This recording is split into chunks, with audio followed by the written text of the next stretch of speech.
des grosses quiz. Ça change, hein? Bah oui, ça change des magazines.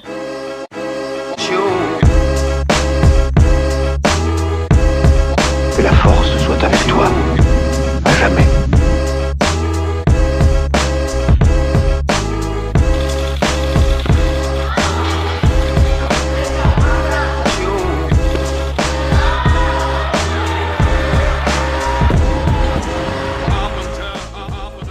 Salut tout le monde, je suis heureuse de vous retrouver aujourd'hui pour un nouvel épisode de French Weightlifter, le podcast qui vous plonge dans l'univers de l'haltérophilie et du fitness fonctionnel français.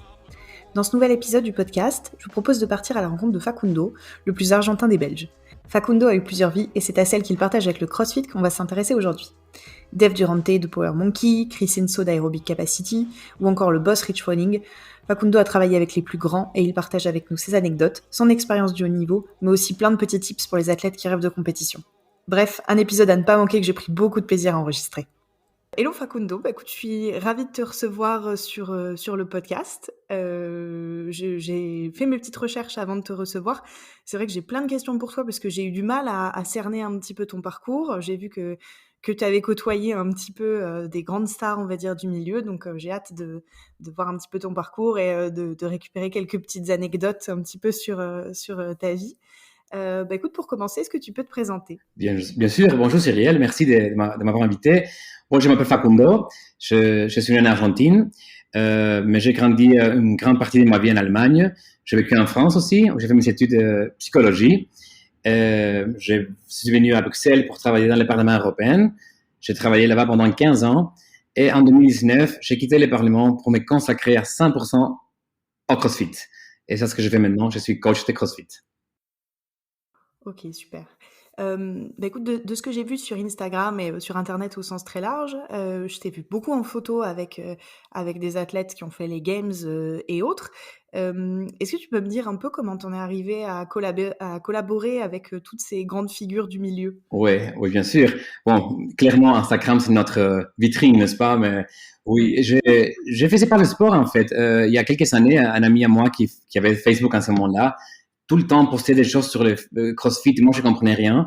Et un jour, je l'appelle, je dis que c'est quoi ça? Je comprends pas AHPU, SDHP, Snatch, je comprenais rien. Et mon ami me dit, écoute, c'est la nouvelle chose aux États-Unis, c'est 2010. Je pense qu'à Bruxelles, tu as une salle, je vais pour toi. Je suis venu à une salle à CrossFit à Bruxelles et j'ai tombé amoureux de sport, même si j'avais pas de sport comme parcours dans ma vie. Voilà, j'ai commencé comme athlète récréationnel. Quelques mois plus tard, une des personnes qui travaillait dans ces box-là m'avait offert d'ouvrir une box à Bruxelles avec lui. Et c'est ce que j'ai fait. J'ai commencé mon parcours comme box owner. Et de là, j'aimais le sport. Tu vois, c'était une expérience magnifique. Et un jour, ils m'ont dit, écoute, Facundo, si tu veux, tu peux coacher. Je sais, tu as fait ton level 1. Tu peux assister le head coach de cette heure-là. Voilà, tu commences ton parcours comme coach. J'étais vraiment ravi. Quand je parle avec le head coach, il me dit, écoute, Facundo, aujourd'hui, ces gens, tu vois, sont les initiés, ceux qui venaient tester les sports, ils vont faire des goblet squats. Et moi, dans ma tête, Cyril, moi, je savais pas que c'est un goblet squat. Je suis allé tout de suite aux toilettes avec mon téléphone, YouTube, j'ai tapé goblet squat pour me rendre compte que dans les toilettes, il n'y avait pas de signal Internet. Alors, j'étais vraiment, qu'est-ce que j'ai fait maintenant? Mais j'ai trouvé la signal très, très tard, j'arrivais au cours, voilà. Mais pour te dire que quand j'ai commencé le CrossFit, j'avais vraiment aucune idée du CrossFit. Et puis, voilà, j'ai eu la chance d'apprendre beaucoup. Et dans 2014, j'ai travaillé comme volontaire dans les CrossFit Games. Et là, j'ai connu dans le Vendors Village Dave Durante. Dave Durante, c'est un coach gymnastique qui travaille dans le milieu de CrossFit aujourd'hui, qui est le propriétaire de Power Monkey. Lui-même, il était un athlète très connu aux États-Unis, un gymnaste très connu qui était allé aux Jeux Olympiques. Et depuis ces rencontres-là, Dave m'a aidé à devenir le coach que je suis aujourd'hui. Ça a commencé de cette façon-là. Génial. En fait, toi, ta vie, c'est les rencontres, en fait. Tu vas voir pendant le podcast que c'est de la bonne chance que j'ai eue et des rencontres avec des gens qui étaient très généreux avec moi. Ok, écoute, j'attaque par une première partie qui est un petit peu plus orientée, on va dire, coaching au sens très large, parce qu'on va partir un peu dans tous les sens, mais en gros, c'est la thématique. Ma première question, c'est pour toi, quelle différence il y a entre l'entraînement pour concourir en équipe et l'entraînement pour concourir en individuel? Oh, il y a beaucoup de différences. J'ai pas énormément d'expérience dans les teams. J'ai coaché la team de Mayhem Freedom 2019-2020. J'ai eu la chance. Et j'ai coaché aussi un autre team avec Laura Horvath et son frère il y a quelques années pour les Lowlands. Je peux pas vraiment dire que j'ai d'expérience avec les teams parce que la team Mayhem, c'est quelque chose de très spécial. Voilà, il y a des athlètes qui ont énormément d'expérience. L'année dernière, c'était Rich Fronin, Taysha Park-Service, China Cho et Scott Panchik. Alors, il n'y avait pas beaucoup de choses que je pouvais apprendre à ces gens-là. Alors, pour les teams, honnêtement, c'était quelque chose de très facile pour moi de faire parce que mon rôle, c'était assez précis. Pour les individuels, c'est quelque chose que je préfère faire parce que je travaille mieux avec one-on-one, avec un côté amical qui dans la team, parfois, c'est un peu plus complexe à créer. Mais bon, je ne sais pas si je réponds à ta question. Avec les teams, c'est une dynamique spéciale, c'est une dynamique basée sur les CrossFit Games. On fait rien d'autre, peut-être les semi-finals ou les regionals, mais c'est un travail qui a deux phases. D'un côté, l'athlète, de façon individuelle, doit travailler pour, quand il arrive au moment de s'entraîner avec la team, toutes ses faiblesses ont pu être améliorées et travailler dans la team comme en team, mais sans les côtés personnels de chacun, alors que dans les coachings individuels, c'est plutôt les capacités personnelles de chacun. Ok. Bah écoute, du coup, je te propose de revenir peut-être un peu sur le sujet Mayhem un petit peu plus tard, puisque c'est le sujet principal, ou en tout cas le plus neuf dans l'actualité.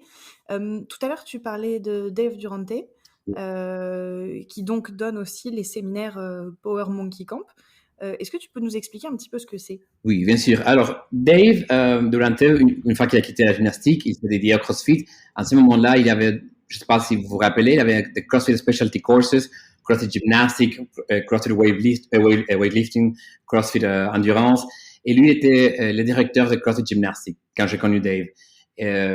Voilà. Alors, lui m'a raconté qu'il était en train de faire un groupe de coaches dans la discipline d'haltérophilie et de gymnastique pour créer un camp qui se fait 2 fois par an à Tennessee, à 1 heure de Richmond, en fait.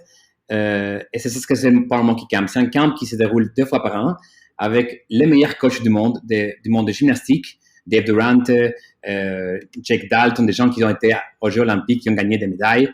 Et du côté haltérophilie, Chad Vaughn, Mike Service, Shirley Hayworth, des gens aussi qui ont été aux Jeux Olympiques très connus. Voilà, et c'est un camp dont les coachs partagent leurs connaissances. Et nous, entre coachs, on partage qu'est-ce qu'on est en train de faire. On voit si on développe de nouvelles méthodologies ou comment on ramène nos connaissances ensemble pour développer les capacités des athlètes et des coachs. Alors, c'est un camp qui se passe à Tennessee, comme je t'ai dit, et c'est une expérience magnifique. D'accord. C'est accessible à tout le monde? Ça dure combien de temps? C'est accessible à tout le monde. C'est un camp d'1 semaine. Voilà, vous arrivez, il y a un groupe de 10 personnes, il y a 5-6 groupes de 10 personnes, et pendant cette semaine, tout le monde doit faire une quantité de stations, de stations, par exemple, clean and jerk, squat, snatch, endurance, gymnastique, anneau, handstand, avec les meilleurs coachs du monde. Alors, on a 2-3 heures par station. C'est ouvert à tout le monde, mais on a eu des grands athlètes, Scott Panchik, Matt Fraser qui est venu, Lauren Fisher, China Cho, mais aussi des gens qui sont des athlètes qui adorent le sport et qui veulent s'améliorer. Il y a aucune différence par rapport au niveau, tout le monde peut apprendre. C'est une expérience magnifique. Non, c'est trop bien parce que en France, on fait beaucoup de séminaires, tu sais, où c'est des coachs en général de bon niveau ou qui ont un passé sportif assez intéressant qui viennent, mais c'est souvent sur le week-end, quoi, tu vois, le samedi et le dimanche. Mais c'est vrai qu'il n'y a pas ce format stage un peu plus long, tu vois, sur une semaine, Ouais, c'est assez rare. Mais c'est vrai que ça donne envie parce que ça fait un peu comme quand t'es enfant et que tu fais des stages de sport, voilà, quoi. T'es avec les copains, copines, tu fais du sport, c'est c'est la trop même joie, chose. On quoi. est en cantine, on mange ensemble. Bien sûr, on regarde des films la nuit parce que voilà, physiquement, c'est un peu dur parce qu'on fait Mm. 6 heures de sport par jour. Imagine des snatchs, des gymnastiques après, la course après. Euh, mais c'est vraiment comme un stage pour les enfants, voilà, pour les fêtes, pour les vacances. Euh, c'est une expérience vraiment magnifique. Bon, ouais, super. J'ai vu que tu t'étais souvent rattaché, ou je te vois en tout cas souvent sur les photos. Alors, je suis désolée, hein, tu vas expliquer certainement mieux que moi, mais quel est ton rôle là-dedans? J'ai vu que tu travailles également pour Aerobic Capacity. C'est correct. En fait, tu vois, moi, si tu me demandais mon parcours avant, moi, après avoir connu Dave m'a invité à devenir son assistante dans ses cours de gymnastique qu'on a fait dans tout le monde, en Amérique du Sud, en Asie, bien sûr en Europe, aux États-Unis. Et lui m'a invité à Power Monkey comme volontaire. Alors mon travail, c'était, j'ai ramené les cafés à tout le monde, j'ai ramené les boissons, mais j'étais très content parce que voilà, pouvoir être entouré des grands coachs, c'était une expérience incroyable pour moi. Et puis voilà, j'ai eu la chance de un petit apprendre ici et de là. Au moment, Chris Piller venait au camp à donner des cours de CrossFit et il m'a demandé si je voulais être son assistante. Je travaille comme assistant de Chris Piller. Voilà, j'ai commencé à faire une petite carrière dans le Power Monkey Camp. Et un jour, Chris Hinshaw, qui c'est le propriétaire, le créateur de Aerobic Capacity, et il est venu dans le camp pour donner un séminaire. Et ce jour-là, voilà, j'ai connu Hinshaw. C'est une histoire assez drôle parce que, en fait, si tu me permets, je le raconte, c'est très, très Oui, chouette comme histoire. Power Monkey Camp, c'est à 1 heure de Cookville où Fronin arrive. Et c'est quelque chose de très convivial. Alors, tout le monde a des voitures parce que c'est assez loin. Et on laisse tous les clés de la voiture dans l'entrée du Power Monkey Camp parce que souvent, il fallait les bouger parce que voilà, quelqu'un sortait. C'est un peu catastrophique, non? Et un jour, un des campers qui était là dit, écoutez, ma voiture qui manque, je trouve pas ma voiture, qui a pris ma voiture. Et vraiment, il y a quelqu'un qui avait piqué une voiture pendant une journée. C'était une catastrophe, tu vois. Alors Dave nous appelle et nous dit, écoutez tout le monde, désormais prenez avec vous votre clé parce qu'il y a quelqu'un qui pique les voitures. La voiture est quand même revenue ces nuits-là, hein, mais il y avait quelqu'un qui avait piqué une voiture. Bref. Et cette nuit-là, pendant un séminaire, Chris Hinshaw vient chez moi, il me demande, ah bonjour, je m'appelle Chris Hinshaw, dites-moi, tu as une voiture? Je dis, oui, j'ai une voiture. Dites, si demain matin, on se réveille très tôt et tu dis rien à personne, je te ramène à t'entraîner avec Rich Froning. Je dis, alors je me rendu compte très très vite que c'est lui qui avait piqué une voiture pour aller voir Rich et entraîner Rich à Cookville. Et il est revenu avec la voiture, mais vu qu'il n'avait plus de voiture, il était obligé à demander de l'aide. Et il m'a demandé de l'aide à moi. Alors oui, bien sûr, j'ai dit, voilà, clairement, oui, à 6 heures, je me suis réveillé super tôt. Je m'ai mis le t-shirt couleur avec les chaussettes couleur, tu vois, parce que j'ai voulu avoir une photo avec Fronin. Et c'était le début de mon rapport, ma relation avec Hinshaw, on a fait, je pense que plus de 50 séminaires aussi dans le monde. J'ai travaillé avec lui pendant 4 ans. Et c'était une expérience extraordinaire aussi. J'ai eu beaucoup de chance encore. Je suis désolée, je rigole toute seule derrière mon micro parce que c'est tellement marrant comme histoire. Enfin, c'est tellement, tu pourrais pas l'inventer, quoi. T'es Non, obligé de l'avoir vécu. je la raconte parce qu'il y a des témoins. Sinon, je pense pas que quelqu'un va me croire l'histoire. Hinshaw piquait une voiture de quelqu'un qu'il connaissait pas pour aller entraîner Rich Froning à 1 heure. Il venait le soir avec la voiture. Il la garait un peu ici et là. Il a rien dit à personne. Tout le monde se rend compte. Le mec qui vient me demander de l'aide pour que je lui conduise le lendemain pour coacher Froning. C'était vraiment une histoire très drôle. Et c'était aussi le même jour, voilà, dans 24 heures, j'ai connu Hinshaw, qui est devenu mon coach, un grand ami à moi, et Froning, qui est aussi devenu un athlète à moi et un de mes meilleurs amis aussi. Hein. C'est vraiment très drôle. Est-ce que tu te souviens de ce premier entraînement justement de Froning auquel tu as pu assister, quoi, du coup? Oui, écoute, je m'appelle très très bien parce que moi, j'avais une petite expérience dans la gymnastique, vu que j'ai fait tellement de séminaires avec Dave Durant, non? Mais la course, pour moi, moi, je pense que je savais même pas combien de mètres il y avait dans un track, sur une piste de course à pied. Aucune idée. Et moi, j'ai commencé à penser, voilà, je vais dire à Hinshaw que j'ai un problème au genou, ok, voilà, que je sais pas courir. Je pouvais pas faire les workouts de la course avec Fronin. C'était impossible.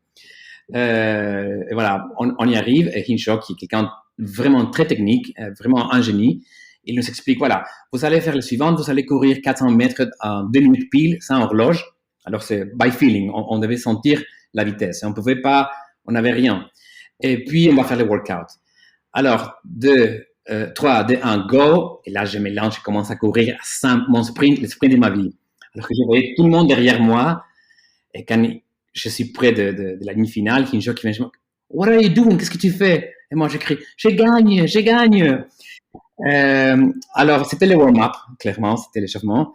Je ne pouvais pas faire les workouts parce que je n'étais pas en condition de faire rien. Après ces 400 mètres all out, sans échauffement. Et c'est ça le premier workout, en fait. C'était moi, les miens s'arrêtaient dans l'échauffement. Je n'ai pas pu faire les workouts qui c'était, je me rappelle aussi très bien. Mais l'histoire, c'était très bref. J'ai fait mon premier workout avec Fronin. Je l'ai battu pendant l'échauffement. Et voilà, j'ai manqué l'entraînement. Parce que dans l'échauffement, c'est tout écoulé, c'est tout passé là-bas.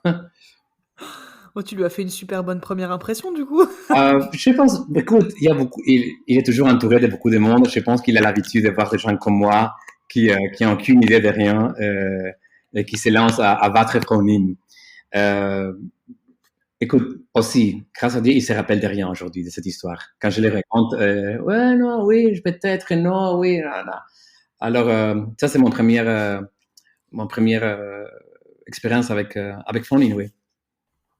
Oh, super, bon, c'est une belle histoire. Une belle histoire. Si je repars un petit peu plus dans le coaching, du coup, toi qui du coup a travaillé avec Hinshaw pendant un certain temps, quelles sont les erreurs les plus fréquentes que tu as pu observer chez les athlètes qui souhaitaient travailler ou développer leur endurance pour le CrossFit? À part partir trop vite sur les échauffements. Oui, après, il y a beaucoup qui font ça. Non, mais je pense que c'est un manque de compréhension de l'endurance même. Qu'est-ce que c'est l'endurance? Alors, pour nous, athlètes de CrossFit, on parle d'endurance et souvent on parle d'aller courir. C'est ça voilà. Alors, pour la plupart des athlètes de CrossFit, et je parle aussi des athlètes d'autres niveaux, aller courir, c'est aller courir. Et ils n'arrivent pas à comprendre les bénéfices et l'importance de la course à pied. Voilà, une chose que Hinshaw a ramené du monde de l'endurance et maintenant c'est appliqué dans le monde CrossFit, c'est la notion de pacing et de nettoyage lactique. Et ça, c'est fait seulement par les fibres lentes qui sont activées ou sont travaillées pendant des mouvements dans des basses intensités comme la course. Alors, il y a un profil très intéressant des bénéfices des mouvements d'endurance ou de l'endurance même que les athlètes de CrossFit n'arrivent pas à comprendre parce que je comprends, tu vois, la définition de CrossFit, c'est high intensity.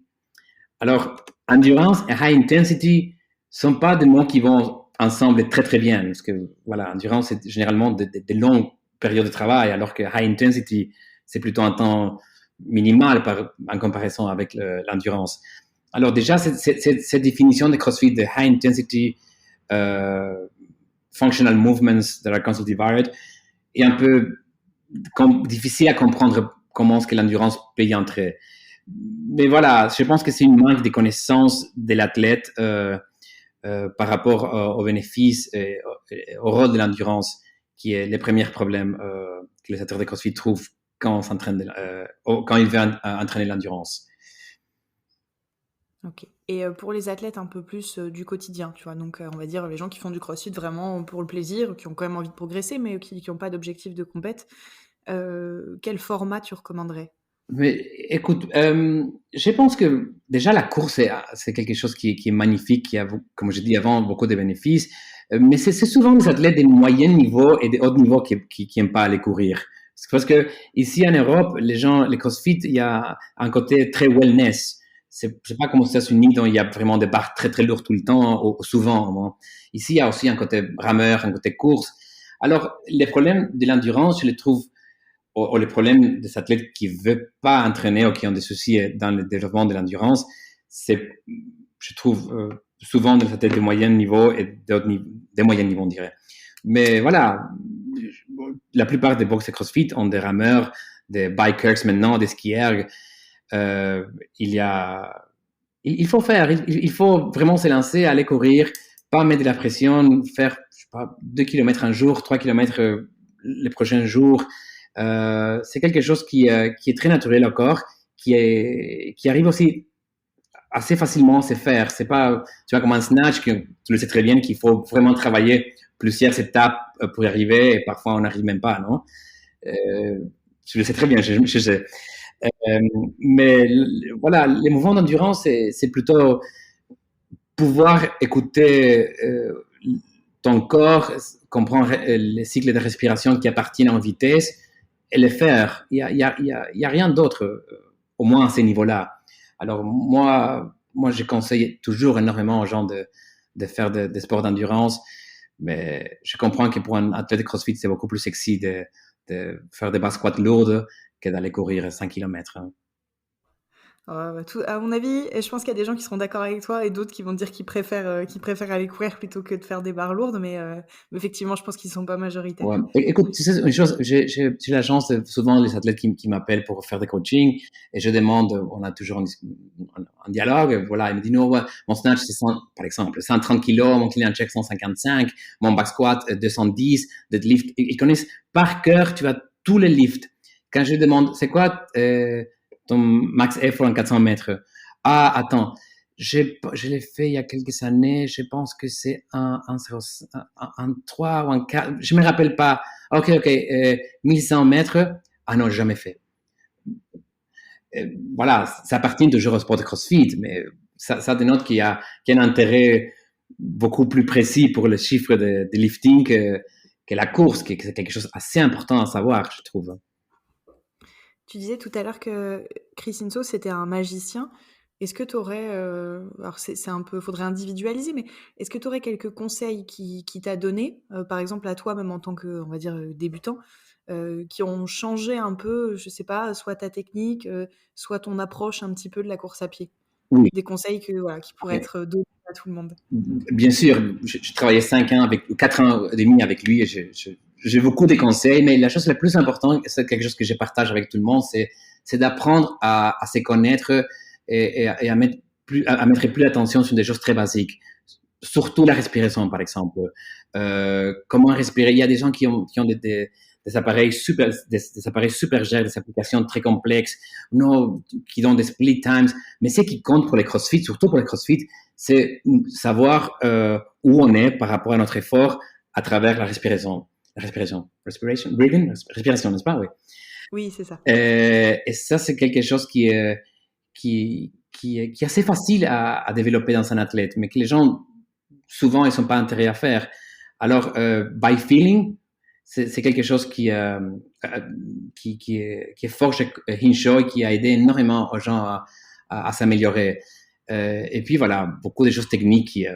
Comme je dis avant, il est un génie, il comprend tellement de choses et il arrive à les partager. Mais surtout, ces côtés-là, pacing, respiration, être attentif à notre corps, savoir où on est, connaître les petites nuances de notre mouvement, des choses assez basiques qui à la fin donnent beaucoup de bénéfices comme athlète. D'accord. Oh, c'est marrant parce que effectivement, j'ai l'impression, comme tu disais, que c'est un peu tendance, on va dire, ou dans l'air du temps en tout cas, d'avoir des montres connectées ou tu vois des capteurs que tu puisses placer sous la poitrine pour monitorer. Au final, c'est pas forcément prioritaire pour lui. Non, pas du tout. Pour moi non plus. Moi j'ai pu voir.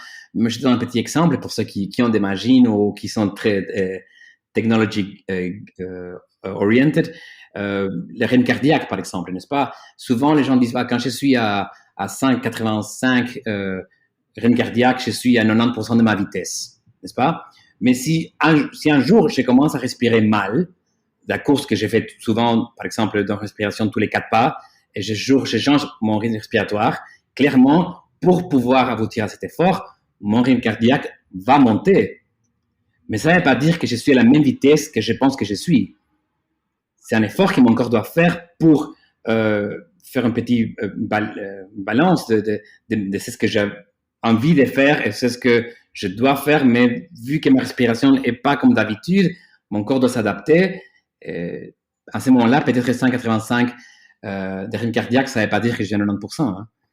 Tu vois, c'est assez tricky, on pourrait dire, comment on utilise et on lit ces machines.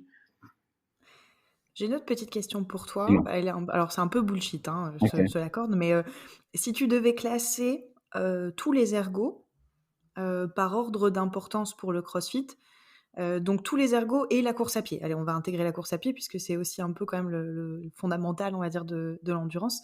Dans quel ordre tu les mettrais? Du plus important vers le moins important. J'adore ta question, hein, c'est pas magnifique. Non, alors la course à pied, clairement. La course à pied est clairement parce que là, on doit aussi bouger les poids, 5% de notre poids. Dans une machine, on est assis. Alors, c'est un peu plus complexe à comprendre différents pacings, différents niveaux d'intensité. Alors, la course à pied, sans doute premier. Après, j'adore les bike erg, les vélos statiques de la marque Concept 2. J'ai fait énormément de choses avec ces apparatus. Les rameurs, et puis les ski erg. Et la soul bike. La soul bike, tout derrière. On pourrait dire. Moi aussi, je le mettrais là. Oui, le problème c'est que la soul bike, le problème de la soul bike, c'est une machine créée pour développer de la fatigue. Il y a la seule adaptation. Non, je dois mesurer mes mots. L'adaptation principale d'une machine de la soul bike, c'est la gérance du lactique. C'est une machine, on va jamais gagner dans un soul bike. La machine va toujours nous gagner. La façon de la mécanique du corps et la production de lactique est tellement élevée qu'on va toujours perdre. Alors que dans un bike erg, on peut vraiment jouer dans différents niveaux d'intensité, positionnement, qui quand même peuvent faire un parallèle assez important avec la course à pied. Si je fais un workout dans un bike erg debout, dans un damper, un niveau de résistance assez élevé, je pourrais faire quand même une petite parallèle avec la course même. Mais voilà, course à pied, bike erg, rameur, ski erg, assault bike. Ah, moi, je te raconte un peu ma vie, hein, mais moi, premier confinement, j'avais pas de matériel du tout, j'avais juste un bike erg, et du coup, j'ai fait que ça, et j'en ai profité pour connecter sur ma tablette des cours de RPM, qui sont très connus dans plein de salles de fitness, on va dire, et j'ai été vachement surprise parce que c'est super, en fait. Bon, t'as de la musique, en général, les coachs, ils sont aussi très dynamiques, mais j'ai été surprise et par la difficulté, et par toutes les variations. On change tout le temps la résistance, on est debout, on est assis, on alterne. Des fois, on pédale très vite, un petit peu dans le vide pour récupérer. D'autres fois, on va être un peu plus lourd. Et c'est hyper varié. Et je me suis surpris à faire des séances de 1 heure, 1 heure et demie où tu finis à 1000 cales, quoi. Mais c'est génial. Enfin, moi, je me suis découvert une nouvelle passion. C'était vraiment une très belle découverte. Ouais, alors je donne la bonne réponse, j'imagine, non? Ouais, alors moi je suis d'accord. Ça me va. Je t'ai dit, en 2018, Froning a eu un problème au genou assez important au niveau des méniscus, cartilage en fait, et il pouvait pas squatter, il pouvait pas casser la parallèle. Alors voilà, on était assez préoccupés pour lui, mais on a fait tellement de travail dans les bikers, même travail de force, hein, dans un intervalle assez violent. Et je me rappelle, c'était l'année où il y avait ce workout toss to bar, double under, c'est une ladder de clean assez lourde, je mémoire très, très, très faible, qu'il avait gagné cette année-là. Alors on s'est dit, comment c'est possible, le mec qui n'a pas squatté pendant 1 an entier gagne dans les Open un workout avec des front squats, des squat cleans. Et voilà, on peut croire que c'est le travail dans les bikers qui l'ait permis de maintenir sa force, même quand il ne squattait pas. Hein. Ouais, je suis pas surprise. Moi, alors c'est que à titre personnel, alors c'est pas un très gros panel, hein, mais moi, j'ai rien perdu du premier confinement non plus en force, malgré les 3 mois d'arrêt. Je pense grâce au vélo, puisque de toute façon, j'avais pas de barre et j'avais pas de charge, donc c'est la seule activité physique avec la course à pied que j'avais maintenue. Et au final, j'ai pas perdu sur mes squats. J'ai plus perdu des sensations, tu sais, donc vraiment le fait de décoller la barre du rack et de me dire oh c'est lourd et je suis plus du tout habituée. mais au final pas de la force. Vraiment juste cette sensation de pesanteur auquel j'étais plus habituée.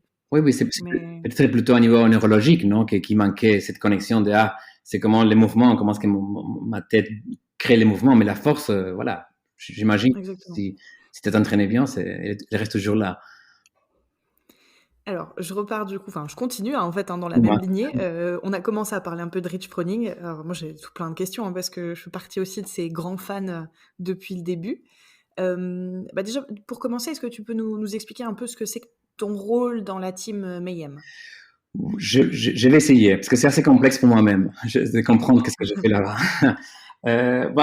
Bref, tu sais ce que Rich et moi, on est devenus des amis, on a fait des séminaires ensemble en Europe il y a quelques années, et puis voilà, on sait comprendre très, très, très bien. Et un jour, 2018, je me réveille le matin, là, Cookbills, il y a 6 heures moins, différents décalages horaires. Je me réveille un jour et je vois un message téléphonique. Tu veux être le coach de la team. Rien d'autre. Pas hi brother, rien. Tu vois, pile. Tu veux être la coach de la team pour cette année. Grande journée pour moi, t'imagines? Je n'ai pas répondu, je pense, journée parce que je comprenais même pas la question. Et alors, mais écoute, c'est assez facile en fait. La programmation de la team, c'est Rich qui le fait parce que lui, il est là. Moi, je suis ici en Europe. Et lui, il sait très, très bien ce qu'il doit faire.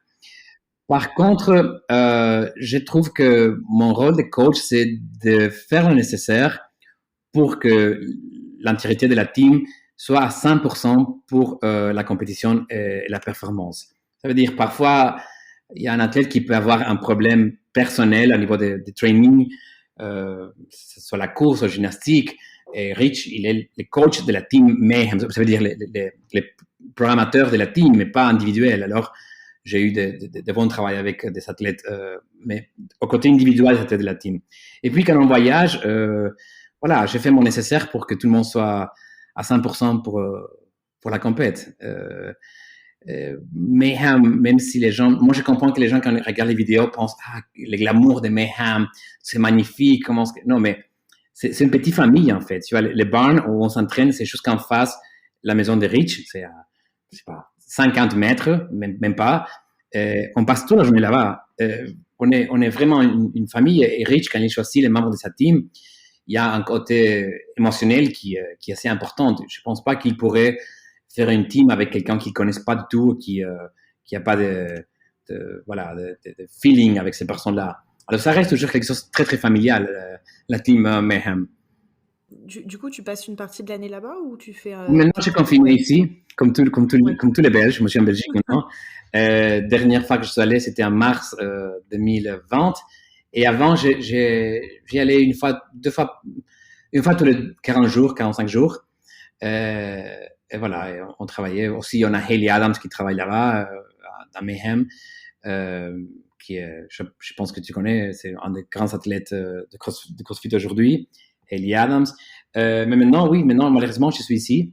Je ne peux pas voyager. Et j'attends que les frontières s'ouvrent pour pouvoir y aller. Bon, j'imagine qu'eux, ils continuent à s'entraîner. Du coup, Ouais. j'ai évidemment déjà regardé les vidéos. Donc, oui, on voit, avec sa maison, son garage gym, alors, je ne sais pas comment dire, sa grosse mare. Oui. Mais c'est tout le temps. Mais le problème, c'est que maintenant, avec les changements de rules, de règles dans le CrossFit Games, il n'y a plus de super teams. Alors, ça veut dire que tous les gens qui font partie de la team doivent vivre ou s'entraîner à Mayhem. Alors, Scott Panchik, qui a fait avec nous l'année dernière, et China Joe, Scott, il habite à Ohio, et China, il habite à Californie, et vient de déménager à Hawaï, encore plus loin. Alors, on a dû trouver un team local. Chase, l'autre mec de la team, c'est les cousins de Rich, et les deux filles sont de la team rivale de Mayhem, en fait. Dans toute l'histoire de régional, dans la région de Mayhem, il y avait une bête noire de Mayhem que c'est OC3 Black. C'est un team très, très, très fort. Et voilà, cette année, les filles, ils sont déménagées. Ils ont basculé du côté obscur. Voilà, du côté obscur, oui. Pour nous, c'est le côté de la lumière. Ils étaient dans le côté obscur avant. Mais oui. Et c'est une nouvelle dynamique, voilà. Et c'est ça qui est un peu complexe. créer cette côté convivial dont on a l'habitude de travailler nous-mêmes. Mais bon, je suis sûr que Rich fait un bon travail tout seul là-bas. Il n'a pas besoin de moi tout le temps. Écoute, j'ai une question du coup qui est un peu dans la suite de ce que tu viens de me dire, mais pour toi, qu'est-ce qui fait qu'une équipe fonctionne? Donc il y a le côté familial, hein, tu viens de le dire, mais comment on fait pour créer une cohésion et j'imagine qu'il peut y avoir des tensions ou des difficultés, hein, on va dire, parce que vivre ensemble, que ce soit dans une famille, au bureau ou n'importe où ailleurs, ça apporte son lot de challenges. Qu'est-ce qui fait que ça fonctionne si bien pour eux? Écoute, dans la team Mayhem, et je suis très honnête, parce que tout le monde a pensé, ah oui, parce qu'il a mis des Rich, il part très bien de lui. Mais non, c'est pas le cas. Je pourrais dire aussi des choses. Non, je le ferai. Non, je vais dire. Dans le cas de Mayhem, c'est très facile parce que c'est vraiment, il y a beaucoup de respect et beaucoup d'éthique du travail. Tout le monde travaille très très fort pour arriver où est-ce on veut arriver. Et il y a pas d'ego, il y a pas de voir, moi je lève une barre plus lourde que Rich, c'est pas souvent le cas quand même, mais l'année dernière par exemple, le Saxon Panchik, il était le rival de Rich dans la région aussi pour très longtemps. Il fait des très belles barres aussi. Et on était à Londres, il y avait un mouvement, c'était un hang squat snatch, dont Rich il est pas très fort. Et lui il a dit voilà non, Scott tu prends les lourdes, moi je prends les légers. Tu vois, il y a pas de je vais faire les gens man, c'est moi, Fronin, non, il y a vraiment beaucoup de respect et aussi la compréhension que c'est un travail en team. Si on commence à donner feu vert à notre envie personnelle, c'est un peu nocif pour la team. Et de l'autre côté, je dois dire aussi, Rich Fronin a vraiment un alpha male. Alors tout le monde fait ce qu'il dit. Même s'il ne doit pas faire l'effort pour se positionner comme un alpha male, il est quelqu'un qui a une présence assez importante. Alors, voilà. C'est Rich Froning. C'est bizarre parce qu'il ne met jamais de la pression. Mais c'est nous-mêmes qui on se met de la pression pour lui. Mais j'ai jamais entendu Rich, ah oui, non, tu dois faire ça, fais ça mieux. Jamais.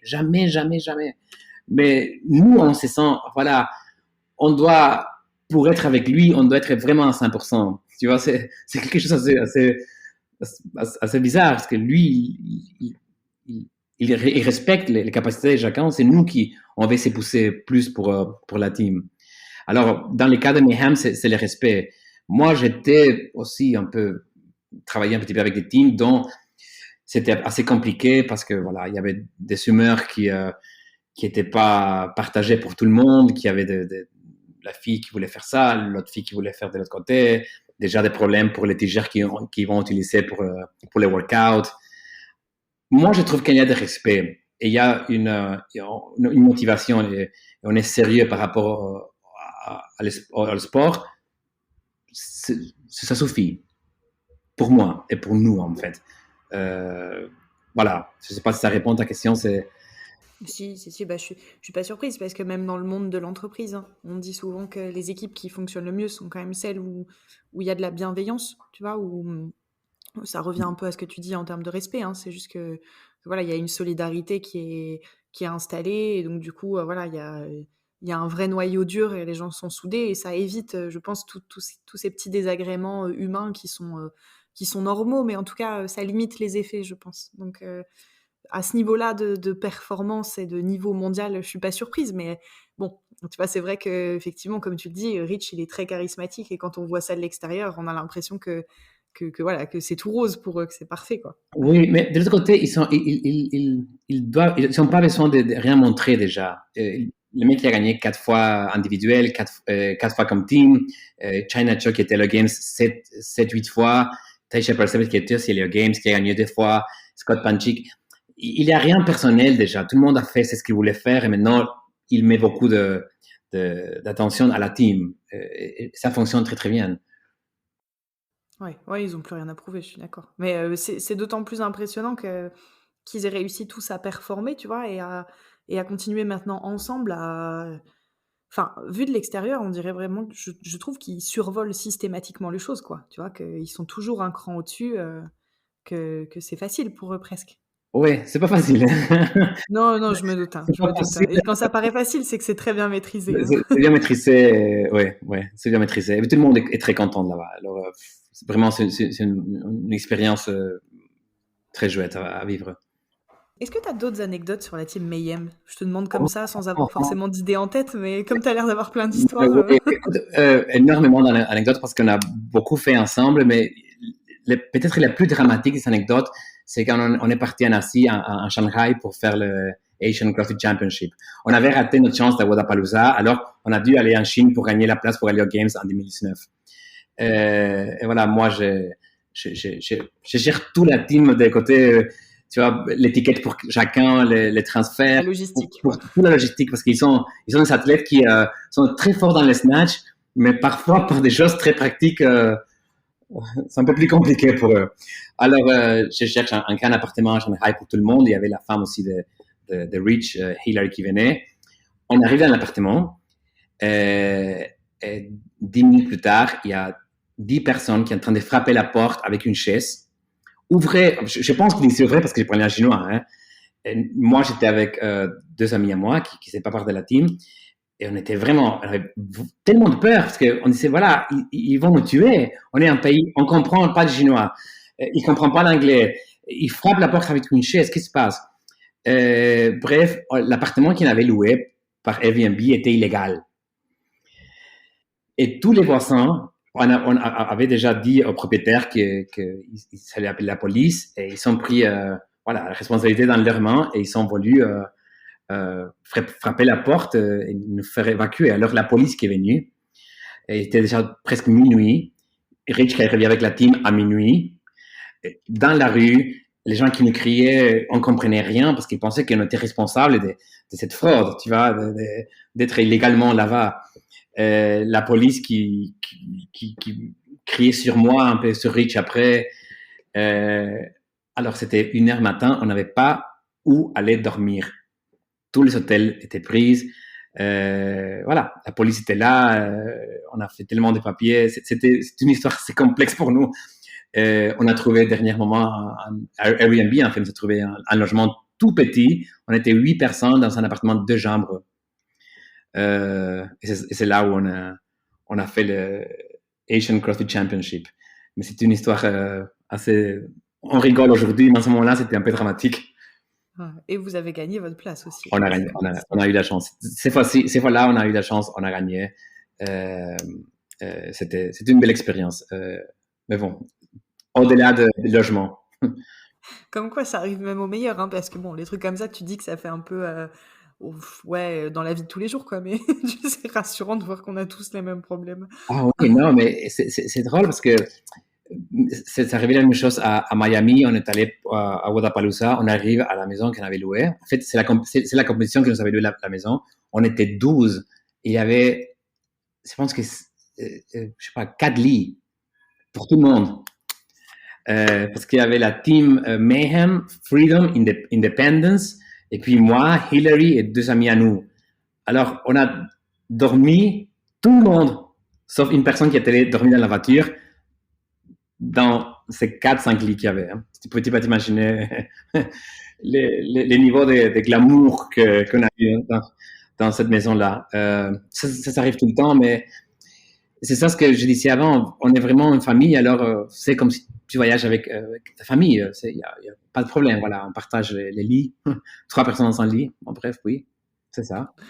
Ça a été pour la récup, c'était pas trop difficile pour eux? Parce que bon, là, c'est rigolo, mais j'imagine que quand t'es crevé et que tu rentres de ta première journée de compète, ça doit être un peu... Enfin, tu dois avoir envie de retrouver un confort, quoi. Mais bon, je te dis une chose. Rich a j'imagine que vous le voyez dans YouTube, il y a une grande maison, lui. Vraiment une grande maison.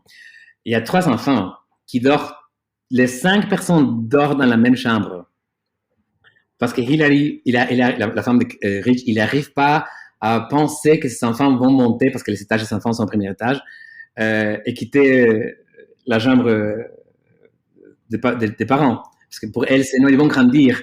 Alors, tout le monde dort là-bas. Je pense qu'ils ont l'habitude de dormir à plusieurs, les Fronines. Mais bon, c'est magnifique.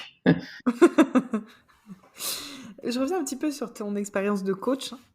Pour toi, quelles sont tes expériences, on va dire bonnes ou mauvaises, hein, qui t'ont le plus fait grandir en tant que coach? Et du coup, bon, bah, vu que tu as côtoyé quand même pas mal de monde ces dernières années, pour toi, qu'est-ce qui fait la différence entre un bon coach et un très bon coach? Ce sont des questions compliquées, ceci, Cyril, hein. Ah Mais ouais. je vais essayer. Je vais essayer. Des expériences qui m'ont marqué. Bon, clairement, travailler avec Rich, il m'a marqué. Quand j'ai travaillé avec Hinshaw, mes débuts avec lui, moi, je faisais rien. Tu vois, je travaillais dans les track and field, je donnais je prenais les splits des athlètes. Je travaillais avec Fraser, avec Catherine, avec Camille, avec Sarah. Et moi, j'étais dans la ligne de départ. Chaque fois qu'il passait, 1 minute, 2, 3, 4, 5. C'était mon travail. Mais bon, j'ai eu la chance quand même de travailler avec des grands athlètes, même si c'était parfois dans des choses tellement légères. Mais peut-être Tia, je travaillais beaucoup avec Tia, on a voyagé ensemble aussi beaucoup, Tia Toumi, parce que c'est quelqu'un qui a pris une approche de sport très personnelle. C'était pas peut-être une athlète qui était née pour les CrossFit, mais elle et son coach, Shane, son mari, ils ont développé une méthodologie qui appartenait à Tia, tu vois, qui était fait et créé pour elle. Et voilà, c'est ça que j'étais assez impressionné. Comment est-ce que quelqu'un a pu, avec beaucoup de bagages au niveau physique, et Tia raconte elle-même que quand elle a commencé le CrossFit, elle ne savait pas faire d'overhead squats. Sa mobilité ne lui permettait pas de faire overhead squats. Même pas une, à barre vide. Alors, c'est incroyable de voir comment un coach a pu modeler une méthodologie pour créer une championne du monde, hein, et la championne du monde. Alors, cette expérience avec Tia, c'était assez spécial pour moi. Et voilà, on peut lier ça avec ta réponse, un bon coach et un très bon coach, ou un grand coach. Je pense qu'un bon coach, c'est quelqu'un qui a une certaine motivation et qui est capable de faire bouger les gens de façon correcte, et comme ça de les ramener à produire les adaptations dont ils ont besoin pour s'améliorer. Un très bon coach, c'est quelqu'un qui est capable de créer cette adaptation. Tu vas te dire, voilà, moi, pour Tia Toumi, si je veux qu'elle devienne la championne du monde, je dois créer cette méthodologie pour permettre, selon ses capacités à elle, de faire son mieux. Et là, je pense qu'il y a une différence entre quelqu'un qui fait bouger les gens et quelqu'un qui est capable de créer quelque chose et implémenter ça pour un athlète en particulier. Voilà, c'est une réponse au moins. Quand tu dis qu'elle a une méthodologie particulière, pour qu'on comprenne bien Ouais. à quoi tu penses ou quel exemple tu pourrais donner? Oui, parce que par exemple, voilà, si on lit plusieurs bouquins de CrossFit, ou même le Level 1, il y a des règles. Bon, tu fais de l'haltérophilie, alors tu sais de quoi je parle. Il y a des règles peut-être déjà établies. Non, pour faire le snatch, il faut avoir une rotation externe, ça dépend de l'école, ou interne, on va faire comme ça, et puis la barre doit être positionnée de ces façons-là, les tirages doivent... Non, il y a déjà presque règles préétablies. Mais peut-être que ces règles-là sont pas la meilleure façon de prendre les mieds d'un athlète, non? Peut-être pour Tia, c'est un exemple, hein, les premiers tirages, c'était mieux si c'était basé sur une autre capacité dont elle était plus fort. Non? Je sais pas si je m'explique très bien. Non? Je comprends bien, enfin, la capacité de Shane, du coup, probablement vraiment à personnaliser son entraînement. Mais même, mais pas seulement même dans le pattern du programme, j'entends, mais dans la façon dont elle bougeait, quoi, aussi dans la mécanique. Voilà, et c'est ça aussi, tu vois, c'est quelque chose qui c'est assez important, c'est vrai que dont je parle beaucoup avec les athlètes. Comment est-ce qu'on peut, même s'il y a des standards, il faut jamais s'entraîner pour un standard, parce que si un jour les standards changent, voilà, on est mal, parce que voilà, si on fait qu'un standard et on s'entraîne pour un standard, les jours que ça change, je me rappelle quand les handstand push-up, je sais pas si tu te rappelles, ils ont mis la petite ligne, ils ont changé tous les standards de handstand push-ups et il y a personne qui pouvait les faire, parce que tout le monde s'entraînait, voilà, pour un standard qui puis été changé. Mais c'est ce qui manque parfois, c'est un peu de originalité. Moi, j'ai travaillé avec un athlète qui s'appelle Sam Dancer, je pense que tu connais, c'est un athlète très très fort, de conjugate qui adore courir. Il a l'air d'être très rigolo aussi. Il est Enfin, de ce magnifique. qu'on voit sur Internet, il a l'air d'être fameux. Ouais. C'est un de mes athlètes préférés. J'adore Sam. Même s'il est peut-être un des mecs les plus forts qui a jamais fait la compétition dans le CrossFit, lui, il adore l'endurance. Il adore courir. Il adore courir sans chaussures, en fait. Voilà. Tu vois, la notion classique de la course, c'est-à-dire que je dois faire mon strike, mon contact par terre dans le centre de mon pied et plutôt vers les orteils. Non? C'est called mid-foot strike. L'école de la course dit ça. Mais comment je peux oublier ou négliger peut-être la gêne postérieure de Sam Dancer qui est très fort pour tous les deadlifts et tout les conjugates qu'il a fait, n'est-ce pas? Alors peut-être pour lui, je pourrais voir si un heel striking, ça veut dire un contact avec les talons, c'est pas la meilleure façon de prendre le meilleur de lui-même. Même si l'école dit non, il faut courir de cette façon-là. Peut-être pour son corps et ses capacités et son musculature, je pourrais changer ça pour voir si ça fonctionne mieux chez lui. Voilà. C'est ça ce que parfois je trouve que ça manque dans les coachs. C'est côté un peu, voilà, je vais chercher quelque chose d'autre, je vais voir ça, je vais expérimenter. Voilà. Et c'est ça qui fait un grand coach pour moi. D'accord. Ouais, ce côté un peu aventurier, quoi. Test and learn, on pourrait dire. Voilà. On doit avoir la chance de travailler avec des grands athlètes pour tester ça, non? Mais dans les CrossFit, il y a aucun coach qui a les clés de succès. Tout le monde, on est en train d'apprendre. Si un coach un jour vous dit viens avec moi, je t'ai fait le champion de CrossFit, il faut partir parce que tout le monde on est en train d'apprendre. Il y a personne qui a la clé de succès pour gagner les CrossFit Games. On teste, on essaye, on apprend, on reteste. Voilà. Je reste un petit peu dans le sujet rencontres et haut niveau. Okay.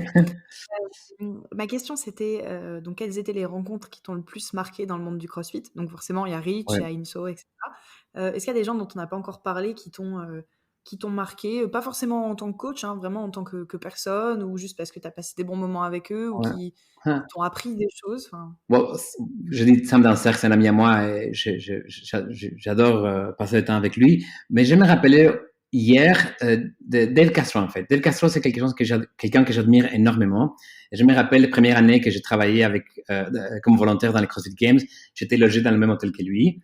Et voilà, j'arrive, je sais pas, c'était assez tard, j'étais fatigué, j'étais vraiment mort. J'arrive je monte dans l'ascenseur, il était là, il me dit « Hello ». Voilà, moi j'ai commencé à trembler. Et moi je me rappelle qu'il était logé dans le dernier étage. Je pense que c'est le 7e étage, dans le Marriott à Californie. Hein. Et là j'ai commencé à toucher tous les boutons de l'ascenseur, tu vois, première, deuxième, troisième, quatrième, cinquième. J'étais tellement nerveux et le mec il me regarde comme qu'est-ce que tu fais? Et je dis pardon, je sors de l'ascenseur. Et là je pense à moi-même, oh, ma carrière dans les CrossFit est désormais finie, c'est tout parti. Et voilà, et dans les années qui ont suivi, on s'est croisés, bonjour, en anglais clairement, bonjour, rien d'autre. Mais en 2019, quand on a gagné la coupe de Teams, il est venu chez moi et il m'a dit Facundo, très bon travail, je suis fier de toi, je me rappelle de toi. Et moi, j'étais surpris que le mec se rappelait de mon nom, que c'est pas un nom très commun non plus. Tu vois, c'est pas un nom qu'on se rappelle John ou Rich, n'est-ce pas? Et voilà, ça m'a touché énormément parce que peut-être quelqu'un le dit mon nom 3 minutes avant, je ne sais pas. Mais quelqu'un qui a eu l'élégance de venir à dire une chose qu'il n'avait pas besoin de dire, c'était assez spécial pour moi. Surtout parce que j'admire énormément son éthique de travail. Tu sais, Cyril, quand je travaillais aux Games, j'arrivais à 5h45 le matin, tous les jours. Il était déjà là. Et je partais à 11h et il était toujours là. Il n'y a personne qui a travaillé comme lui. Il était au courant de tout ce qui s'est passé, du média, du gym, volunteers, workouts, matériel, leaderboard. Il sait tout. Moi, je suis un grand fan de son travail et aussi de la façon qu'il a pour tester les CrossFit. Mais c'est une rencontre qui m'a touché d'un côté spécial pour moi. Alors, je sais pas si c'est cliché, si c'est dans ma tête, mais il paraît en tout cas que l'éthique de travail aux États-Unis est un peu différente, ne serait-ce que parce que les gens, souvent, ils ont, tu sais, plusieurs métiers, ils cumulent beaucoup, donc ils travaillent globalement beaucoup. Ils ont aussi beaucoup moins de vacances que nous, notamment en France, parce que comparativement, je crois qu'ils ont autour de 2 semaines, alors que nous, on est plutôt vers 5. Donc c'est complètement différent. Et ils ont cette espèce un peu d'amour du hard work, quoi. Tu vois, des gens qui bossent. Et mais je sais pas s'ils ont aussi cette culture un peu de, comment dire, du feedback positif, de la bienveillance, tu vois, d'avoir ce côté, voilà, quand quelqu'un travaille bien, on le reconnaît, on lui dit, on l'encourage, parce que voilà, c'est des valeurs qui ont de la valeur justement pour eux. Oui, écoute, il faut savoir que Dale Castro, elle était un militaire avant, elle était un Navy SEAL. Un Navy Seal, ouais. Alors lui, il a déjà une éthique de travail assez importante, mais tu vois, c'est bizarre parce que lui est quelqu'un qui est pas très sociable. Moi, j'adore Dave, mais c'est pas quelqu'un qui est très hey brother, friend. Il est quelqu'un, tu vois, il vit dans son monde de travail. C'est pour ça que je pense qu'il est sorti un petit peu de là pour parler, me dire ces mots tellement sympas. Mais oui, il travaille très très fort aux États-Unis. C'est un peu différent. Moi, quand je suis là et je vois que la première classe à Mayhem commence à 5h30 le matin, je dis oui, c'est une longue journée devant. Ouais, mais c'est marrant, il y a des pays où c'est beaucoup le cas et il y a d'autres où même si tu essayes, ça marchera pas. C'est vrai qu'aux États-Unis, j'ai l'impression qu'il y a des classes qui commencent tôt le matin, mais il y a du monde aussi. Parce que nous, tu vois, on testerait ça en France, à part peut-être dans les très grandes villes, où le rythme de vie est peut-être un peu différent, ou en tout cas, il y a peut-être des gens en tout cas qui ont ce type de rythme de vie, mais bah, tu vois, moi je suis à Lille, si on ouvrait des cours à 5h30, 5h45, même 6h, je suis pas sûre qu'il y aurait beaucoup de monde. Non, même chose ici. Moi, quand j'étais propriétaire d'une box, on a eu un groupe de 7h qui faisait toujours à 7h matin, mais avant ça, c'était impossible. Et là, à Manhattan, il y avait une box qui maintenant est fermée qui avait cours à 4h45 le matin. Ouais, Franchement, je les admire parce que déjà, il faut se lever. voilà. Mais après, il faut arriver à bouger aussi à Oui. cette heure-là. Parce que moi, à cette heure-là, le matin, si je me lève, en général, c'est pour aller prendre l'avion à des horaires comme ça. Oui. J'ai l'impression que mon corps entier est une planche, quoi. Tu vois? Mais tu t'imagines comment ça va être Trusters à 5h15 du matin? Impossible. Pour moi, c'est impossible. Ouais, je sais pas comment ils font, même dans la journée après. Moi, je pense que je peux essayer, hein, mais après, à 14h, il faut que j'aille dormir dans les toilettes, quoi, Je pense qu'on est pour bien. me cacher au bureau. Je pense qu'on est bien comme ça, nous. On est bien comme ça. Ouais, non, on est des Méditerranéens, tu vois, ici, hein, on fonctionne tranquillou, hein. Alors, je reprends un petit peu mes petites questions. Suivante, c'était, ah oui, quelles sont les qualités que tu as pu rencontrer chez les athlètes de haut niveau, que tu as pu être amené à rencontrer? La première qualité que je vois chez eux, c'est l'éthique du travail. En fait, je répète, je sais que j'ai déjà plusieurs fois, mais ils travaillent très très fort et ils savent que c'est la seule façon d'y arriver, bien sûr, dans un podium ou un spot pour aller aux Games. Tous les athlètes de haut niveau avec lesquels je travaillais sont des gens qui ne se plaignent pas, qui sont, bon, parfois clairement un petit peu ici, un petit peu là, mais sont des gens qui sont censés travailler très très très fort, vraiment très fort. Et ça toujours m'étonne quand je travaille avec des athlètes au-delà de Reach, avec Saxon Panchik par exemple.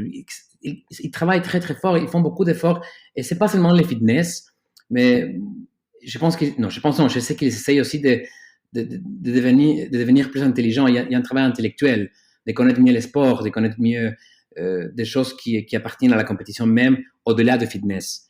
Alors, sans doute, c'est la capacité de travail qu'ils ont. C'est remarquable. La raison pour laquelle je ne pourrais jamais être un athlète. Hein, de ce niveau-là, moi. C'est super intéressant ce que tu dis parce que tu vois, il y a plusieurs personnes qui sont venues sur le podcast, des coachs notamment, et plusieurs qui me l'ont dit, que vraiment pour eux aussi la différence qui se fait entre les athlètes à aller à qualité technique équivalente, tu vois, c'est ceux qui comprennent un peu mieux ce qu'ils font et qui, s'ils sont face à un problème, je sais pas, de mécanique ou de stagnation dans leur progression, qui vont commencer à lire des choses, à se renseigner, à poser des questions, etc. Ce qui fait que peu importe au final même le podium à la fin, mais ils en ressortent aussi des expériences de vie bien plus complètes parce que voilà, c'est pas seulement des bûches, tu vois, qui font du sport, c'est voilà, il y a comme tu disais, il y a une partie vraiment d'intellectuel, et ce sont des athlètes beaucoup plus épanouis, beaucoup plus éclairés sur ce qu'ils font. Ouais. Et je trouve que cette démarche-là elle est hyper intéressante parce que même ceux-là, quand tu les croises, même si t'as pas le même niveau qu'eux, quand tu discutes avec eux, ils sont tellement intéressants. Oui, oui, oui, c'est clair. Mais écoute, je pense, je suis un grand fan de Matt Fraser, hein, mais moi, je pense que Matt, il a gagné les Games, pas seulement parce qu'il est le plus fit, parce que en gymnastique, il y a des gens qui sont plus doués que lui, même en haltéro. Hein. Et Matt, je pense qu'il a jamais gagné, bon, maintenant c'est 2020, mais il avait jamais gagné un 1RM dans les snatch ladder, ou dans les clean and jerk ladder, ou dans les clean ladder. Il a jamais gagné dans le 1RM snatch non plus. Mais c'était les plus intelligents de la compète. Les mecs, ils comprenaient énormément. Tu vois, ils voyaient un workout qu'il avait jamais fait dans sa vie et ils pouvaient tout de suite prédire un temps assez précis que ces workouts auraient les prendre. Alors, avec cette idée, voilà, ces workouts me prennent 7 minutes. Ils peuvent déjà adapter son pacing par rapport à un travail de 7 minutes. Il a un avantage énorme sur ça. Il reconnaît clairement à travers sa respiration, où est-ce qu'il est par rapport à son effort, dans son seuil anaérobique, n'importe lequel. Mais il y a beaucoup d'intelligence dans sa performance. C'est pas seulement, voilà, j'attaque un workout et je donne ma vie. Ça a fonctionné en 2007-2008. Aujourd'hui, il y a un travail à faire assez précis des nuances de sport. Il faut devenir intelligent. Et je trouve que ça, c'est pas ce qu'est dans les CrossFit. C'était pas un sport professionnel. Plusieurs d'entre nous, on est allé dans une box, voilà, on a commencé à lever des poids, pas mon cas, mais bon, vous avez commencé à lever des poids, devenir un peu plus fort, puis faire une compète, vous avez pris un peu les goûts de la compète, et comme ça, vous êtes amélioré. Mais ça ne veut pas dire qu'un athlète de CrossFit, en général, a eu la connaissance de la structure de développement d'un athlète. Non, on a commencé comme un athlète récréationnel, et puis on a pu avancer, ils ont pu avancer comme professionnels. Et là, c'est ce manque de compréhension de tous ces processus qui manquent parfois. Ouais, c'est ça, c'est bizarrement, hein, parce qu'au final, comme il y a des programmations, même à haut niveau, il y a du staff, etc.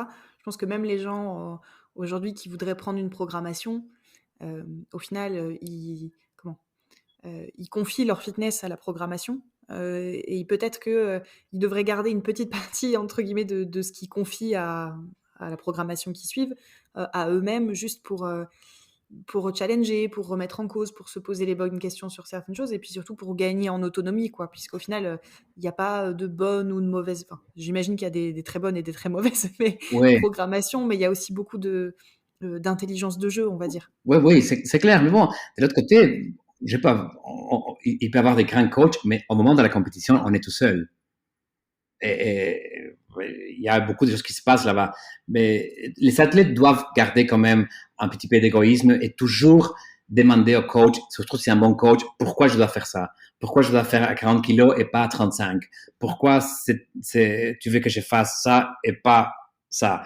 Et les coachs, s'il est un très bon coach, il doit répondre ça. Il doit développer donner les outils aux athlètes de développer plus d'intelligence. Mais le problème, c'est que plusieurs des coachs, c'est réel, je trouve, ils ont découvert un ou deux choses et les gardent pour eux-mêmes. Il dit, voilà, si je raconte mon secret, puis l'athlète va le comprendre et puis va changer de coach. Et la chose que j'ai appris, la plus importante chez Hinshaw, maintenant, je me rappelle, c'était ça. Hinshaw me disait toujours, Facundo, écoute, tout ce que tu as appris de moi, tu peux le partager et partage aussi ce que tu vas apprendre de toi-même, par toi-même. Parce que comme ça, tu es obligé, le lendemain, d'aller apprendre plus. Sinon, tes athlètes vont changer de coach. Et c'est une dynamique qui m'a toujours servi. Dans mes séminaires, honnêtement, je réponds tout ce qu'ils me demandent. Et je trouve ça très chouette parce que là, je suis obligé, le lendemain, de venir, voilà, je dois créer un peu plus de matériel parce que, voilà, j'ai tout partagé.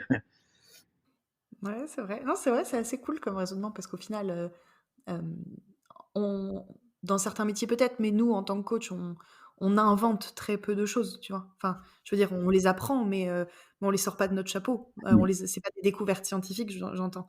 Donc, forcément, on restitue ce qu'on a appris, que ce soit des autres coachs ou dans les livres ou de nos expériences du terrain. Et en général, ben voilà, quand on est arrivé à certains paliers, on continue à apprendre d'autres choses, etc., etc. Et tu mets de plus en plus d'outils dans ta boîte à outils, et c'est ça qui fait que tu deviens un très bon coach. Et je pense aussi un très bon athlète, parce que du coup, pareil, hein, quand tu es un athlète et que tu récupères des outils au fur et à mesure, bah, tu gagnes en autonomie. Et être autonome, c'est pas forcément être indépendant. C'est vraiment deux choses différentes, je pense. Oui, oui, c'est clair. Moi, je pense que tu as fait un podcast avec un ami à moi, un coach que j'admire beaucoup, Pierre Macon. Oui. Ouais, voilà. C'est un coach que c'est un mon ami, même si on est rivaux comme coach, non, mais que j'admire beaucoup et qui a toujours décidé que, voilà, on en discute et je dis, voilà, Pierre, voilà, je trouve très, très chouette ce que tu fais comme programmation, c'est assez inventive. Et il sort souvent de le paradigme classique, non? Voilà. Comme tu dis, c'est super important. Ouais, Pierre de Pirate Programme, on avait eu l'occasion de faire un épisode sur les Open d'ailleurs. On les avait fait avant de savoir que tout allait changer, mais bon, l'esprit des Open et la logique reste toujours un petit peu la même, donc les conseils sont toujours d'actu, mais ouais, c'est assez intéressant. Puis Pierre, ce qui est cool aussi, c'est qu'il il a été coach dans différents pays, donc il a vu différentes approches, différents publics. Et je pense justement, en parlant de boîte à outils, que ça fait que rajouter des choses encore dans le spectre de ses compétences. Ouais. J'admire les coachs qui sont toujours en train d'apprendre et se posent toujours des nouveaux objectifs comme coach. C'est assez important. Alors, j'ai une autre petite question qui est un peu dans le prolongement de celle que je viens de te poser juste avant, mais pour toi, quels sont tu vois, alors je veux dire les données, mais tu vois, les petits trucs, les petites astuces, les habitudes, enfin, tout ce que, en gros, un athlète du quotidien pourrait un petit peu sous-estimer et qui, en fait, font vraiment la différence de ce que tu as pu voir des athlètes de haut niveau que tu as côtoyés. Qu'est-ce qu'on sous-estime? Ok. On sous-estime. C'est une bonne question, ça. En fait, mais on parle maintenant des athlètes de niveau normal, je veux dire, non? C'est la question, c'est visé sur les athlètes de haut niveau.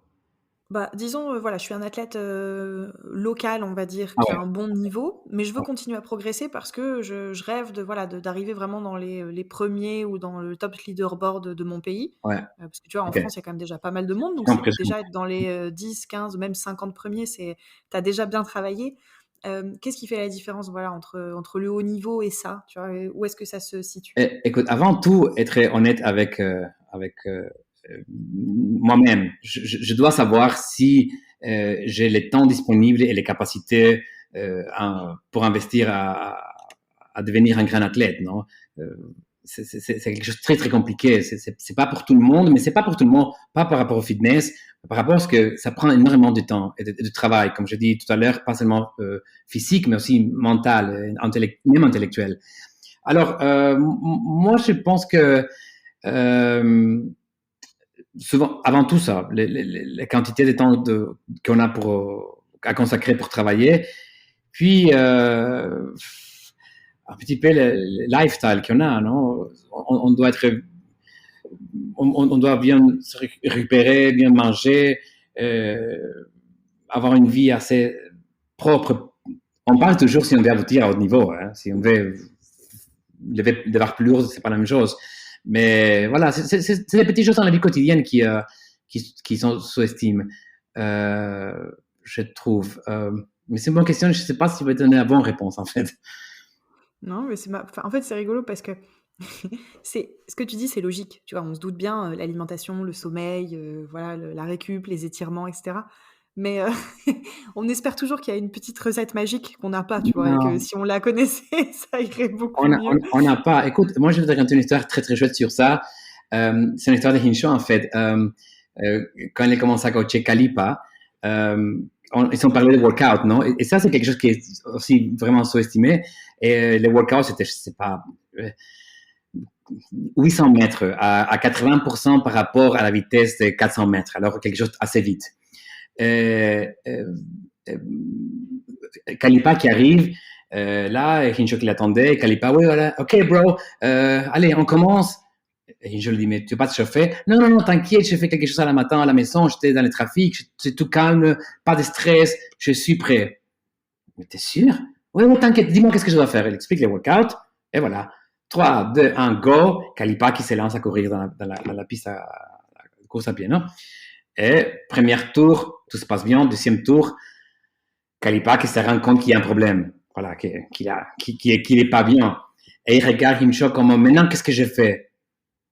Et Himcho lui dit, ouais, voilà, je sais pas, il n'y a pas de recette magique. Tu as brûlé tes capacités, t'as vraiment fait tout mal. Il n'y a rien de magique à faire. Tu as dû faire les choses basiques qui sont importantes pour cet entraînement. Tu n'as pas voulu le faire.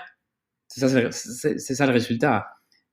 Très simple, un chauffement, c'est très important. On doit chauffer notre système nerveux, on doit chauffer notre rythme cardiaque, on doit préparer notre muscle, notre articulation pour l'effort. Si on fait pas ça, voilà. Et l'échauffement, c'est quelque chose que je trouve qui est fort sous-estimé aussi. Ouais, c'est tout ce qui est pas sexy en général, je pense. Hein. Voilà. Les échauffements, les étirements, Ouais. pas manger trop de frites. Ouais, voilà, c'est compliqué ça quand même. Ah bah oui, en plus je sais que toi t'es belge, alors j'imagine que tu sais de quoi tu parles. Ouais. Bon, j'avais une autre question un peu basique, hein, mais bon, et Rich Froning, est-ce qu'il a un secret? Pourquoi est-ce qu'il est beaucoup à ce point plus fort? Ouais. On est à ce niveau. Non, j'adore la question. Écoute, je sais pas s'il est un secret parce que quand on les voit comme ça, il a rien d'incroyable dans ce qu'il fait. Je sais pas si les gens ont vu la vidéo de sa vie. Froning, le mec le plus vite de l'histoire, il mangeait des pizzas, il ne veut pas de l'alcool, mais au niveau nutrition, jusqu'à quelques années, il faisait n'importe quoi. Je pense que son secret, c'est d'être entouré des gens qui les rendent heureux, parce qu'il est quelqu'un de très heureux. C'est pour ça qu'il est toujours entouré de ses amis. Je pense que vous avez des vidéos, il est jamais tout seul. Rich, il doit être entouré de ses amis. C'est super important pour lui. Et je pense que son secret, c'est qu'il est quelqu'un qui est content, qui est heureux. Voilà, quelqu'un m'avait dit il y a quelques années, il faut toujours se méfier d'un athlète qui est heureux. Ce sont les plus dangereux. J'ai toujours gardé cette phrase. Je pense que Rich, c'est un athlète qui est très heureux. C'est pour ça qu'il était toujours très, très dangereux comme athlète. Dangereux pour les autres, je veux dire, non, pour les autres athlètes. Ouais. Tu penses que c'est... Alors, moi, franchement, très honnêtement, je suis tout à fait d'accord, parce que je trouve que être heureux, c'est comment être un peu, enfin, pas sain d'esprit, comme si on n'était pas heureux, on était malsain, mais quand on est bien dans ses pompes, en général, tout va mieux, quoi. Même les petites choses qui se passent mal, elles paraissent tout de suite moins graves, quoi, parce qu'elles sont un peu noyées dans un flot. Est-ce que tu penses que c'est un secret, ça? Que vraiment les bons athlètes, c'est des athlètes qui psychologiquement sont équilibrés ou en tout cas sont bien dans leur vie? Mais écoute, je vais dire des choses. Dans le cas de Rich, je ne sais pas si c'est un secret. Je pense que pour lui, c'est important de se rendre compte de tout ce qu'il a. Tu vois, il a eu des problèmes avec une famille, mais maintenant, il a une grande famille, 3 enfants qui sont en bonne santé, aussi heureux, une femme. Il a pu faire sa vie à travers le CrossFit, que c'est son rêve. Alors, tous les jours, il se rend compte de ça. Et je pense que ça c'est aussi quelque chose qui lui permet d'être heureux.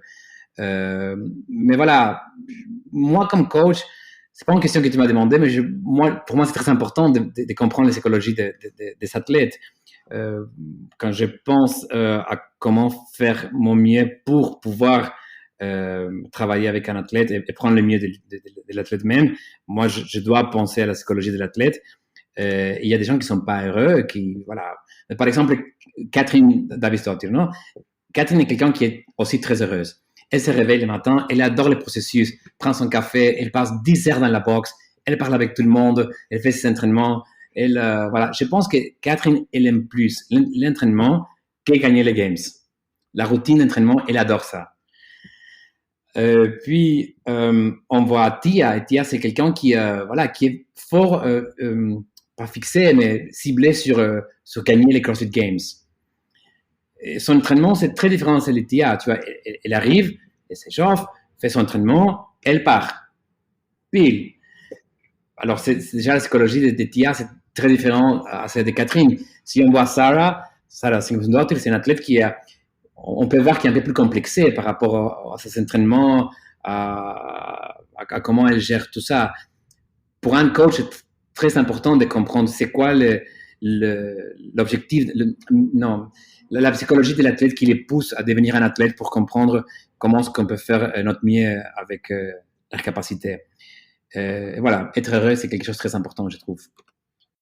Bah écoute, c'est cool parce que c'est vrai qu'on parle souvent de programmes, on parle souvent de données, on va dire, scientifiques reliées à l'entraînement, mais on parle pas souvent, ou alors on va parler de mental, mais on va parler de prépa mentale. On parle pas forcément suffisamment de ça, tu vois, du fait d'être bien entouré, d'être bien dans sa tête, de prendre du plaisir dans ce qu'on fait et de vraiment profiter un peu du voyage, quoi. Ouais. Pas de se laisser porter, mais juste de se dire, voilà, quand ce sera fini, même si j'ai pas gagné, c'était quand même cool, quoi. Ouais. Ça valait la peine. Il faut comprendre ça. Il faut comprendre pourquoi quelqu'un veut se mettre dans cette situation tellement stressante de faire la compète. Parce que c'est très stressant de faire la compète. Être dans les games, et être les dernières dans les hits, c'est pas une sensation qui est chouette. Hein. Tu vois, tout le monde dit oui, tout le monde t'applaudit. Et c'est vrai que toujours les publics soutiennent les dernières. Mais dans toi-même, c'est pas chouette comme expérience. Voir que tout le monde est meilleur que toi. Alors, il faut comprendre pourquoi un athlète veut se mettre dans ce stress. C'est très important pour un coach, au moins pour moi, de comprendre pourquoi quelqu'un veut être là. C'est super important. Ils stressent encore, les grands athlètes? Écoute, moi je le dis parce que lui, il a dit plusieurs fois, mais Matt Fraser, il est stressé énormément. Moi, quand je le voyais dans le warm-up area, dans la zone d'échauffement. Voilà, il parlait à personne. Il était vraiment tellement stressé. Et moi, je comprends parce que les gens qui ont payé un ticket pour le voir, ils s'attendent de voir des choses magiques. Alors, la pression, c'est tellement énorme. Tu vois. Alors, je pense que maintenant, il est tellement heureux d'avoir quitté la compète parce qu'il est stressé beaucoup. Beaucoup, ouais. Mais tu crois pas que c'est lié aussi... Enfin, après, je pense que tout le monde stresse. Hein. Mais par exemple, pour eux, c'est encore un stress différent. Je dis eux en pensant à Rich Froning aussi, parce que eux, ils gagnent tellement souvent qu'ils doivent avoir une espèce de pression de se dire, bah, les gens les attendent encore dans de la compète, et en plus à la première place, pas ailleurs. Ouais. Je me souviens, enfin on se souvient tous, tu sais, de la photo qui avait été prise où je crois l'équipe de Rich Froning fait 2e. Je me rappelle très bien. Voilà, et lui il sourit pas sur le podium, ça le fait pas rire, quoi. Ouais. Ça doit être encore une pression supplémentaire, ça, l'attente entre guillemets un peu des autres, quoi. Mais oui, c'est moi je sais parce que j'ai parlé aussi avec lui et Matt, surtout parce qu'après on le voyait, tu vois, c'est mec tellement fort, tellement viril, tellement je sais pas, c'était fort. Tu voyais, il finissait premier, il frappait sa poitrine avec sa main comme je suis ici. Mais jusqu'avant ça, il y avait dans sa tête énormément de stress, voire des souffrances, je pourrais dire. C'était spécial. Mais bon, Rich, par exemple, lui, il a le stress de la compète, mais même s'il finit deuxième, troisième, l'année prochaine, il va être là, hein, toujours. Parce qu'il adore tellement aussi le processus et la compète elle-même qu'il le vit différemment. Tu penses que ce qui le fera arrêter, ce serait de plus s'amuser, par exemple? Pardon? Ce qui pourrait le faire arrêter la compète, ce serait quoi? Ce serait de plus s'amuser? Je pense que si on parle de Rich maintenant, si Rich arrête la compète, c'est parce que il se rend compte que voilà que son corps souffre de trop par rapport à la compète, par rapport au stress de la compète. Voilà, lui, il a eu déjà des problèmes, comme je disais tout à l'heure, au genou. Il a passé un an qui était assez complexe. Ouais, parfois, je sais que c'est un athlète. Rich, un jour, j'ai parlé avec lui et je lui dis t'as mal au genou? Il dit, écoute, Facundo, j'ai commencé CrossFit 2010. Il n'y a même pas un jour depuis 2010 que je me réveille sans douleur, même musculaire au genou, parce que je m'entraîne tellement fort que je ne sais pas ce que c'est vivre sans douleur. Voilà, oui. Mais je pense que ça, c'est la seule chose qui pourrait le faire arrêter. Ok. Il me reste 2-3 petites questions pour terminer, hein, de conclusion. La première, c'est qu'est-ce que tu penses, toi, du nouveau format Open et quels conseils tu pourrais donner aux athlètes qui s'apprêtent à y participer, sachant que, pour aller un peu plus loin dans ma question, Je pense que vu la conjoncture, les gens qui s'entraînent aujourd'hui sont des gens qui ont accès aux salles globalement, à part certains qui ont des garages gym. Donc potentiellement, ce sont aussi des athlètes qui espèrent certainement aller au-delà de cette toute première phase d'Open et accéder au quart de finale. Oui, on a 10% en Europe. On doit vraiment faire beaucoup d'inscriptions pour qu'on puisse avoir plus de place pour aller au quart final. Mais écoute, comme conseil, moi je pense que les gens doivent savoir qu'est-ce qu'ils ont fait. Ils ne peuvent pas se sentir coupables de dire j'ai pas eu la chance de m'entraîner. Voilà, c'est ce que tout le monde a dû passer, ou la plupart de nous ont dû passer. On ne devrait pas mettre le stress additionnel et croire que si on n'a pas pu entraîner pendant un an, on devait être au même niveau qu'en 2019. Ça, c'est un stress additionnel qui ne sert à rien.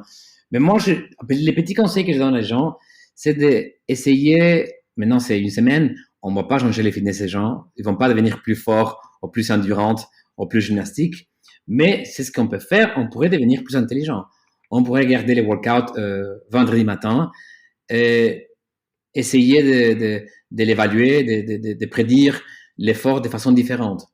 Je trouve que là, il y a beaucoup à gagner pour les gens, même qui ne sont pas entraînés à jouer ces côtés-là. Voilà, c'est un 5 rounds for time. Voilà. Moi, dans l'échauffement, je vais voir si je peux faire un tour tous les 2 minutes. Et moi, dans mon intelligence, je dois savoir si je serais capable de répéter ça encore pour 5 tours, ou comment est-ce que je vais gérer mon pacing. Il faut garder aussi ces côtés un peu techniques, non? Pas seulement s'échouer un workout et puis être déçu, voilà, on a dû faire ça et moi, je n'étais pas très bien. Non, je pense que si on fait un petit peu l'effort intellectuel, j'aime bien l'appeler comme ça pourrait devenir plus chouette, l'expérience. Et à ton avis, pour ceux qui ont pas réussi à maintenir une activité, ou alors vraiment pas beaucoup, en tant que coach, qu'est-ce que tu conseilles pour bien reprendre d'ici, j'espère, quelques semaines? Ah oui, voilà. Je pense que c'est important d'écouter leur corps. J'ai déjà eu des gens qui me disent, voilà, j'ai acheté une barre et maintenant je commence à snatcher. Et ils pensent que dans une semaine, ils vont revenir à 100% de 1RM snatch, alors qu'ils ne sont pas touchés une barre pendant un an. Alors, je pense qu'il faut profiter l'accès, si on a l'accès à une salle, profiter de l'accès d'une salle et prendre les choses sérieusement, mais sérieusement, se dire aussi progressivement, pas essayer de pousser notre corps à quelque chose que on n'est pas habitué maintenant, et reprendre petit à petit les goûts de la communauté, de s'entraîner, de devenir plus fit, mais pas mettre des stress additionnels. Ça sert à rien, je trouve. Et du coup, ma toute dernière question pour toi, quels sont tes projets pour les semaines ou les mois à venir? Parce que bon, les semaines, ça me paraît un peu bouché, mais bon, on ne sait jamais. Ouais. Qu'est-ce qui va te motiver pour le prochain semestre, on va dire? Écoute, oui, maintenant, j'ai beaucoup d'athlètes qui vont faire l'Open, que je pense qu'ils vont aller aussi j'espère qu'ils arrivent au quart final, j'espère qu'ils arrivent au semi-final, et j'espère que quelques entre eux arrivent aux Games. Je vais être avec eux pendant tous ces processus, beaucoup de Zoom, beaucoup de video calls, alors tout le temps. Au-delà de ça, je suis en train de préparer un nouveau séminaire avec Paul Monkey, qui serait un séminaire qui est visé sur des nouveaux résultats de nouvelles recherches au niveau de médecine du sport, qu'on va appliquer sur la pratique et la performance du CrossFit. Et puis, pour l'année prochaine, je vais programmer pour une compétition à Dubaï, faire la programmation aussi à Shanghai. Et j'espère pouvoir aller voir mes athlètes aux États-Unis. Je coach les frères Panchik, Saxon Panchik et Saxon. Et j'aimerais bien pouvoir voyager aux États-Unis pour faire un petit training camp avec Hayley Adams avant d'aller aux Games. Mais bon, on espère qu'on puisse voyager. Ouais, c'est vrai que c'est des beaux projets, ça donne envie déjà. Ouais. J'ai envie de te demander, par contre, en tout cas, je n'ai pas posé la question avant, tu coaches beaucoup d'athlètes en one-to-one en Europe également? Oui, beaucoup. J'ai beaucoup d'athlètes en Belgique, Pays-Bas, en Grèce, en France aussi. J'ai un athlète que je pense que pourrait être quelqu'un qui fait des choses substantielles en France, qui s'appelle Elliot Guénin. Elliot, il a 20 ans, il a fini top 7 ou top 8 l'année dernière au Marseille Throwdown. Et il a gagné plusieurs fois comme teenager le Belgium Throwdown. C'est quelqu'un qui j'adore travailler avec, qui a un potentiel énorme. Voilà. J'ai des athlètes partout, oui. Et je fais que des one-on-one. Je fais pas de programmation générique. Enfin, c'est un choix pour avoir un accompagnement plus... Enfin, pas de meilleur... Enfin, oui, si, on peut dire de meilleure qualité quelque part, parce qu'au moins, t'es plus efficace, quoi, disons. Oui, moi, je sais pas comment faire pour développer un athlète de façon générique. C'est compliqué pour moi, peut-être pas pour l'athlète. Moi, j'ai pas trouvé la façon de le faire de façon correcte. Moi, quand j'ai coaché un athlète russe qui s'appelait Roman Krenikov, j'ai eu énormément de demandes de cet athlète russe. Et j'ai dû arrêter avec tout le monde parce que voilà, moi je parle pas le russe, la plupart d'eux parlent pas français, anglais ou espagnol, ou allemand. Alors on pouvait pas communiquer. Et pour moi, j'ai dit écoutez, c'est très compliqué parce que moi j'arrive pas à passer mon message. Voilà, alors oui, mais oui, je coach ces athlètes un peu partout. Bon, bah, écoute, très bien. Bon, Roman Kresnikov, le pauvre, c'est le russe qui est très très fort et qui malheureusement ne voit jamais aux Games à cause des problèmes de visa, c'est ça? Voilà. Lui, il a eu un problème dans son premier interview et depuis ce moment-là, les États-Unis a rejeté sa demande de visa depuis 3 ans, je pense, ou 4 ans. Dommage, parce que c'est quelqu'un avec un potentiel énorme. Mais quelle frustration ça doit être pour lui. Enfin, personne ne s'entraîne pour ne pas aller jusqu'au bout du process, quoi. Donc c'est vraiment triste pour lui, je pense. Ouais, c'est vrai.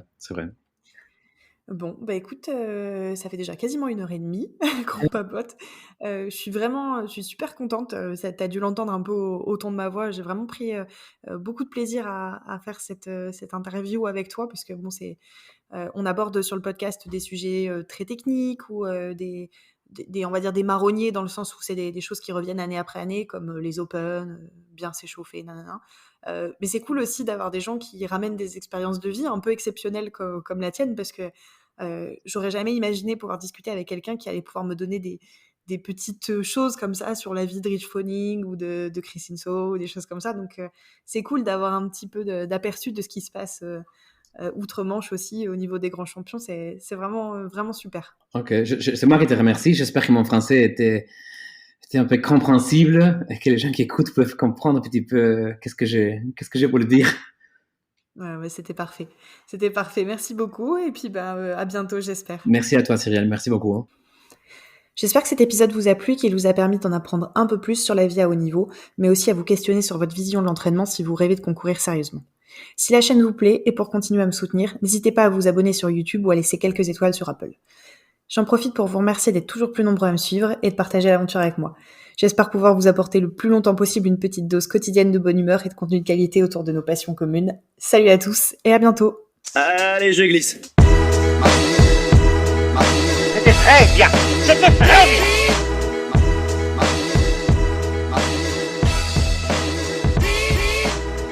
Merci de rien. Au revoir, messieurs, dames.